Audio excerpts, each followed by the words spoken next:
Right here in Inglewood, California, kind of funny, at Close Cuts Barbershop. Looking at me, comedian and barber, Dwight the Barber. We're gonna see what you're all about. Let's check it out.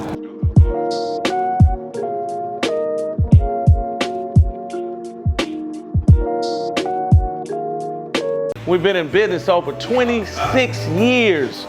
26 years, my man. Yeah, man, we done had a lot of people come through our doors, you know. I forgot what year that was, The Woods, the movie The Woods. It was an MTV production, man, and they chose our barbershop to do the trailer. And I was real privileged. I was able to meet Omar Epps, Richard T. Jones, and Tay Diggs, yeah, man. Well, when I was growing up, you had to sneak to listen to the shit, right? Okay, of course, Richard Pryor, you know what I mean, Rudy Ray Moore, oh man, my God, all them cats.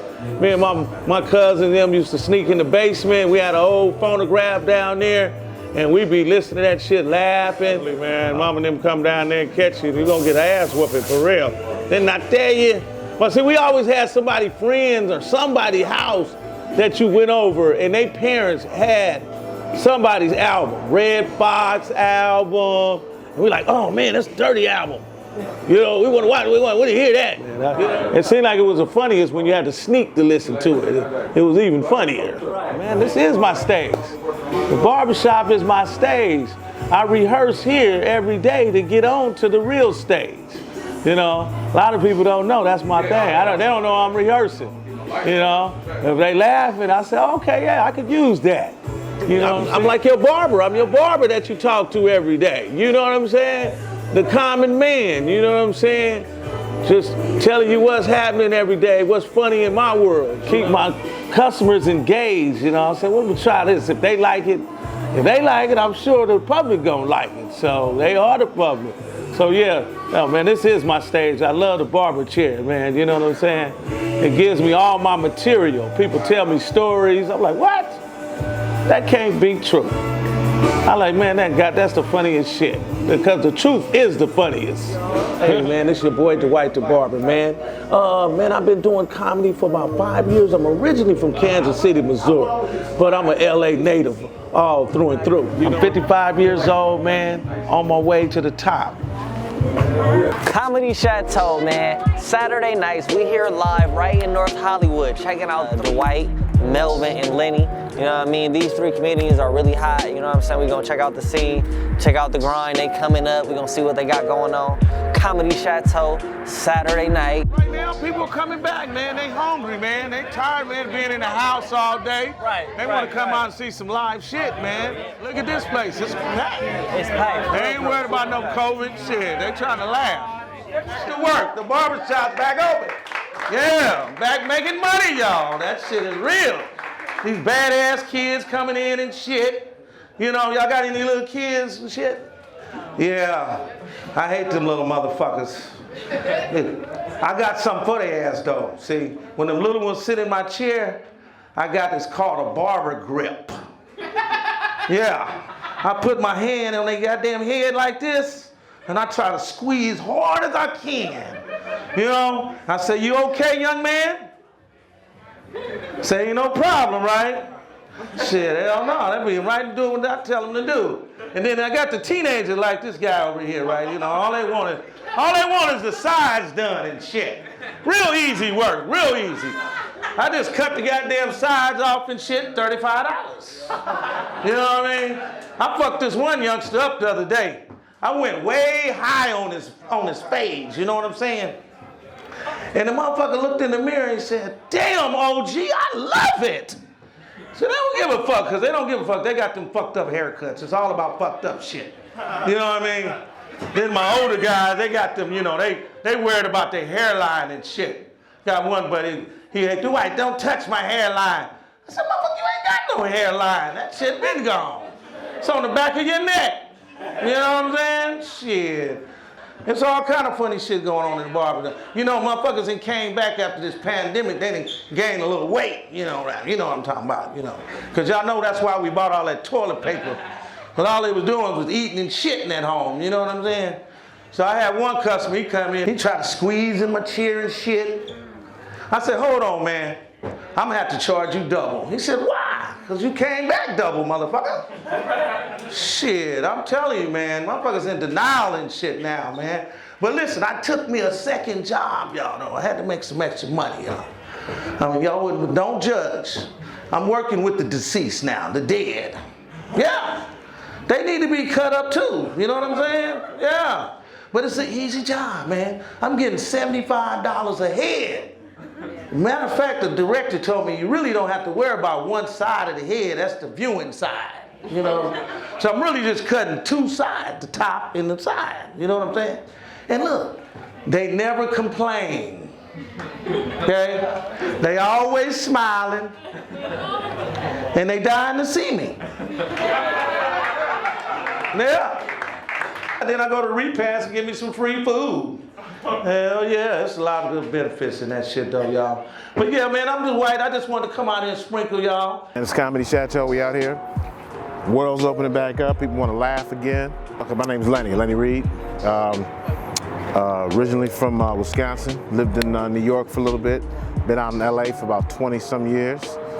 My barber had a little, what's called barbershop comedy. And it was like, it was his barbershop, and he would have comics come in, and they would do viral. It was literally like a shoebox. You know, you come in there, you know, you get a lineup and, you know, tell some jokes. And that's all sort of, you know, branched off from there. This how we all do, you know, we build and keep it real, you know? We appreciate you, man. Whatever the fuck that means, right? Keep it real. That can mean anything, right? Funny guy. Sorry to get up here. Daryl's in the way with his big Barkley ass. Charles Barkley ass, yeah. But you know, it's a nice crowd here. Like last time I was here, we was competing up against Kanye West's listening party. Y'all heard about that shit, listening party? Kanye West, this man's worth $6 billion with a B. He has a listening party, charges people for listening party, and at the party, he charges people $50 for chicken strips. $50 for chicken strips. Let me tell you something. If I'm ordering chicken strips $50, they better do a lot more than fucking strip. They better fucking twerk. All right? They better drop it like it's hot. They better get my they better suck my D, get my fucking car out of the valet. It's a used Lexus, bitch, but you better drive it like it's a Bentley. But there's a lot of hate going on right now, you know, a lot of hate. We got to get over that in America. You know, we got vax, anti-vax, mask, anti-mask. I mean, but the shit that's really bothering me, it's what's really fucking with me, is iPhone versus Android. Okay? Leave us the fuck alone. Okay, Android people. Yeah. At some point in our life, we were down on our luck, and we got a really good job on a fucked up phone. And now y'all mad at us because we loyal. 50 years old right now. I'm back in the dating game. It's a little rough. Because all my friends, they feel they should be able to pick my dates. Because they're all married. They don't want me to get nothing that's younger, that's finer, and that's ready to go. You know? And they said, y'all would have a good time together.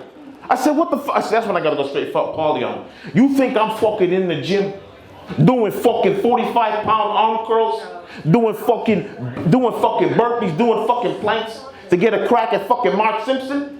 And they say, man, what you trying to get? What you trying to get? I said, I'm trying to get what every other 50-year-old man wants. Rihanna, nigga. Oh, don't worry, I got a plan. I got a fucking plan. And my son's living with me now, which is cool, but you know, he's at that age where he thinks, you know, everything he learns to do, he should be able to tell me and school me. And so I'm like, wait a minute, man. I'm like, I don't have a hard time, but like, he thinks he's a wine sommelier now. He's like a wine collector, right? And I'm saying, hold up, so you really can't be a wine collector if all the wine you drink has a fucking twist off cap. And sweetened in a fucking juice box. I walk in the house the other day, he's got a fucking bottle with a straw. I said, what the fuck is that? He said, Pop! I said, what? It's a wine straw. I said, where the fuck you get that? He said, from Bed Bath & Beyond. I said, you mean Bed Bath & Beyond stupid. Ain't no such fucking thing as a wine straw. Give me that shit. You only got one? Very nice, very nice. Hey, listen, that's my time. You guys have been great. What led you to comedy? What led me to comedy was,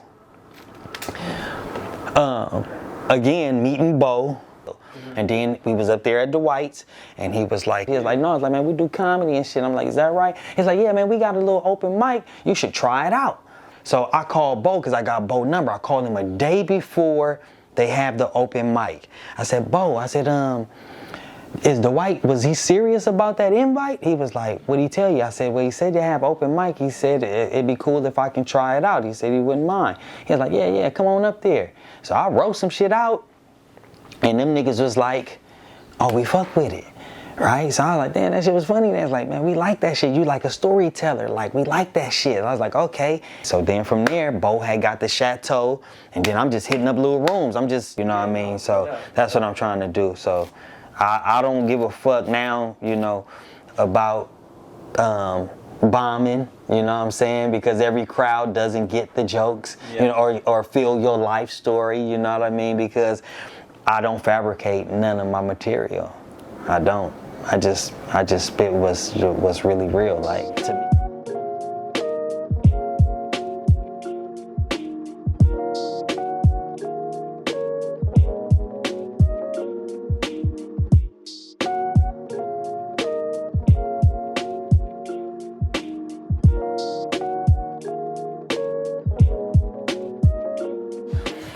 But my daughters, they had read my little joke book and shit, so the response from them wasn't too good because they didn't like my material. My daughter, like I said, she had got a hold of my scribble pad, you know what I mean, where I keep some of my jokes in and shit. And I come in the house and she was like, do something else. And I was like, what you talking about? She was like, those are jokes? Like, you think we're disrespectful to you? Like, we love you. And I'm like, what? Like, they was like, yeah, we read your joke book.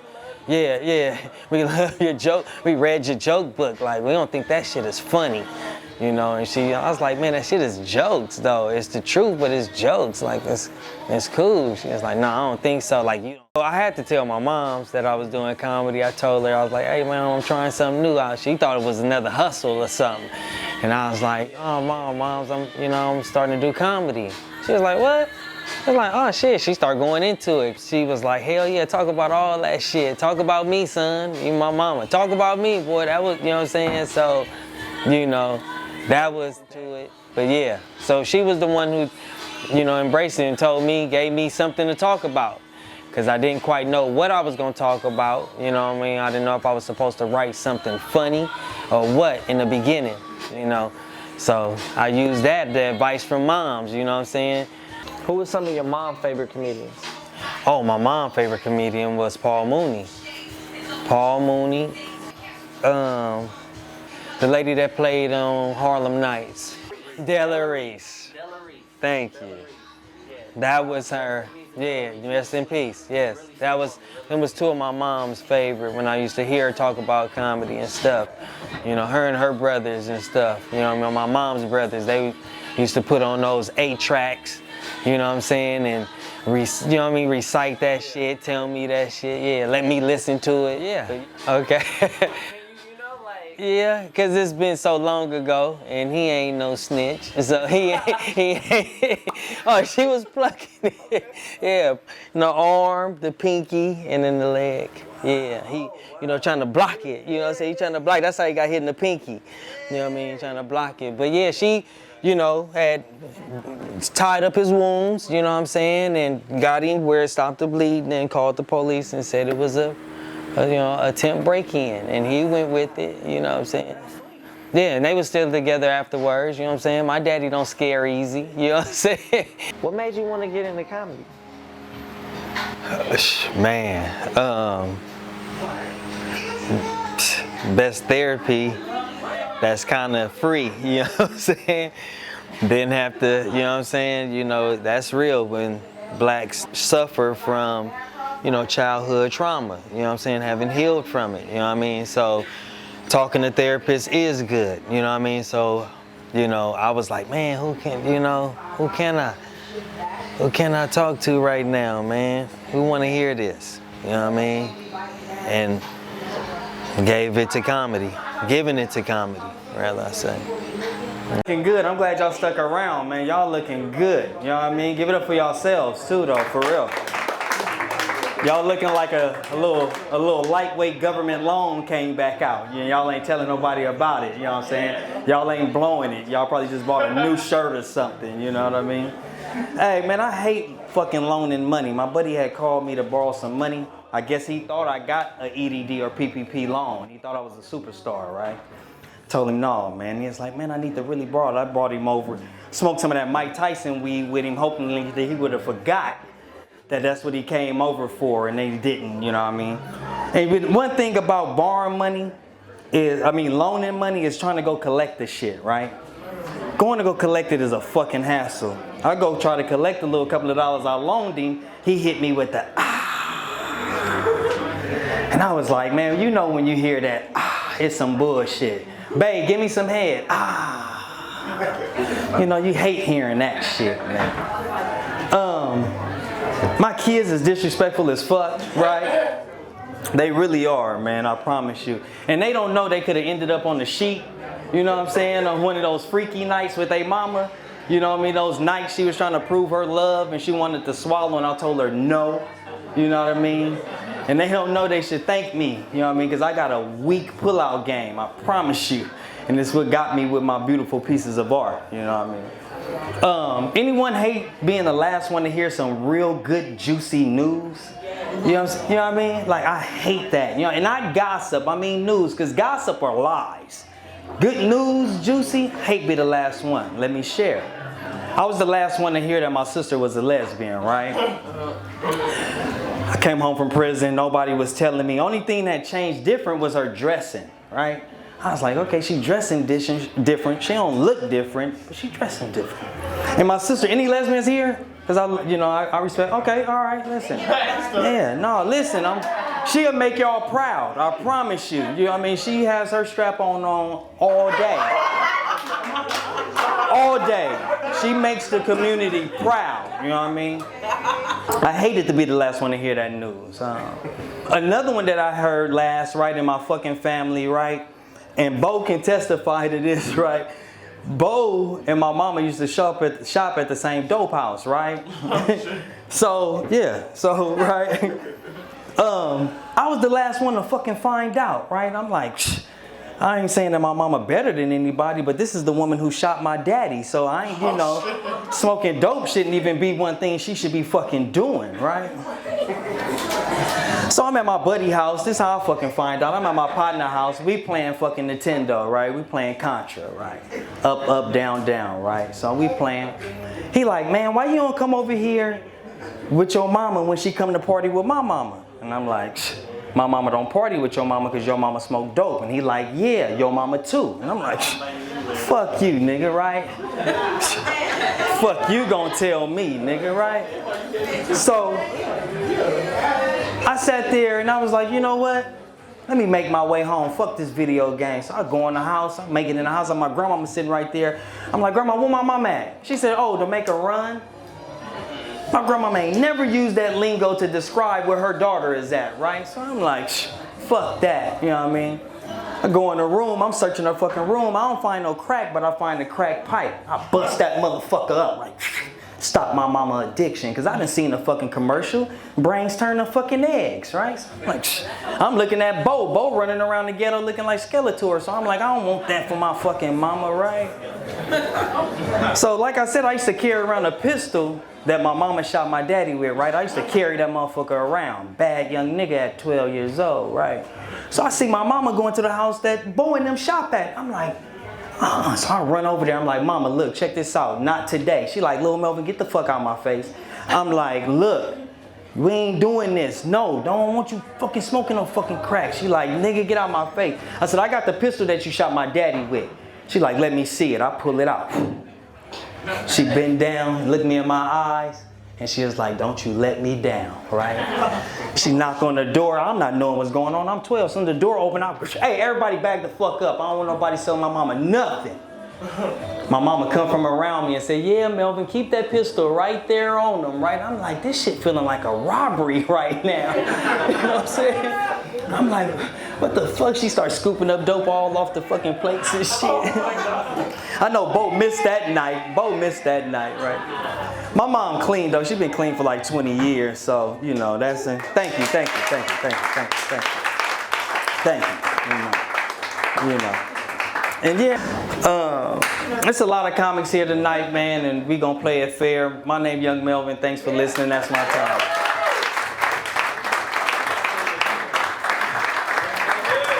Happy Halloween, everybody. What a night, man. Comedy Chateau. Saturday night. Let's get it.